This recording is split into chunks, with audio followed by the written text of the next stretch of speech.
Hi everyone! Today we're going to be reading Curious George Goes to the Zoo, written by Margret and H.A. Rays.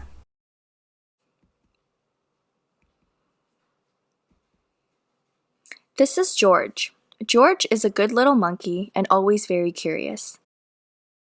Today, George was feeling very excited. The man with the yellow hat was taking him to the zoo.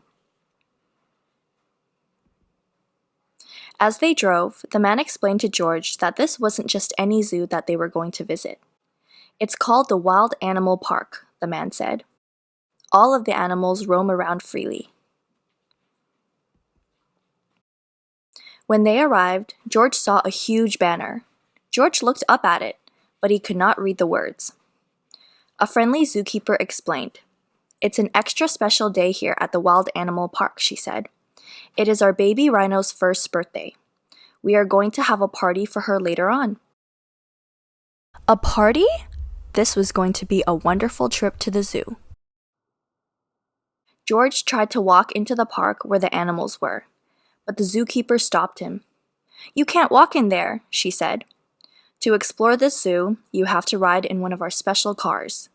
She pointed to a huge car that had no roof on it. Oh my, what fun this was going to be! George and his friend climbed on board and the car drove into the park. Soon they were in the midst of the Wild Animal Park. "Look over there," said the zookeeper. "There's our pride of lions. We have a large family here." George pointed in the other direction. "Yes, George," said the zookeeper.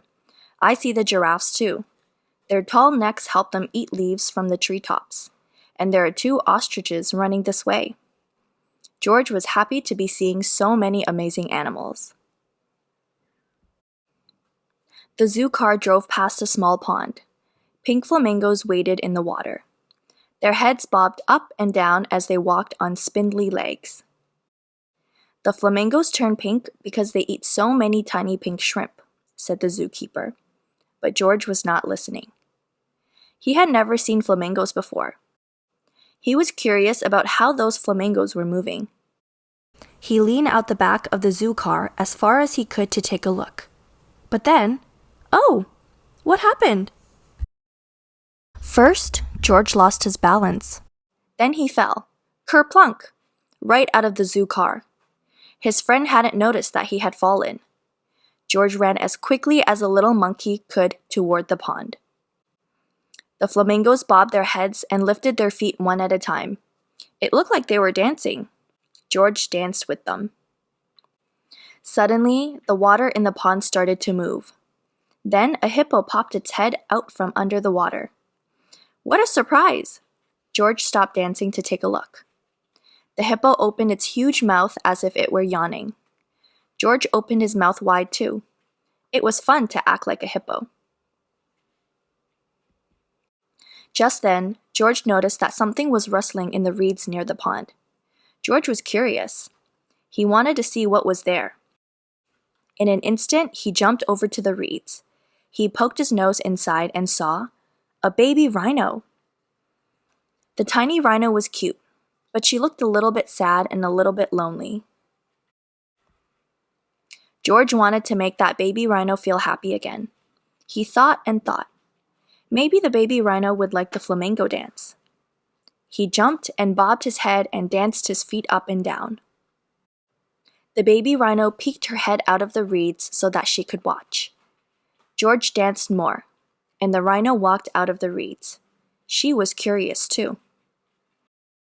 They were having so much fun that George didn't notice what was behind him. The zookeeper stomped over to George. She did not look happy. The man with the yellow hat was running behind her. "You are a naughty little monkey," said the zookeeper. "You were supposed to stay in the car. You and your friend will have to go now." George walked to the man's side. He waved goodbye to the baby rhino. The man and the zookeeper turned to see whom George was waving to. "The baby rhino! Why, we've been looking for her all day," said the zookeeper. "She got separated from her mother." George was glad to see the zookeeper looking happy again. He and the man started walking toward the exit. The zookeeper ran to stop them. "Thank you for finding our baby Rhino, George. And just in time for her birthday party. Will you join us for some cake?"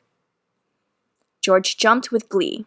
He had forgotten about the party, and he did love cake. The man and George followed the zookeeper and the baby rhino back to zoo headquarters. The rhino's mother was waiting there for her. The zookeeper brought out a special birthday cake that was shaped like a rhino. George had never seen a cake like that before. "You can have the first piece, George," said the zookeeper. "I also have a special treat, just for you." She placed a bunch of bananas in front of him. George was very happy to have a tasty banana, but he saved room for some cake too. The end. Thank you for listening, and if you liked today's story, don't forget to like and subscribe.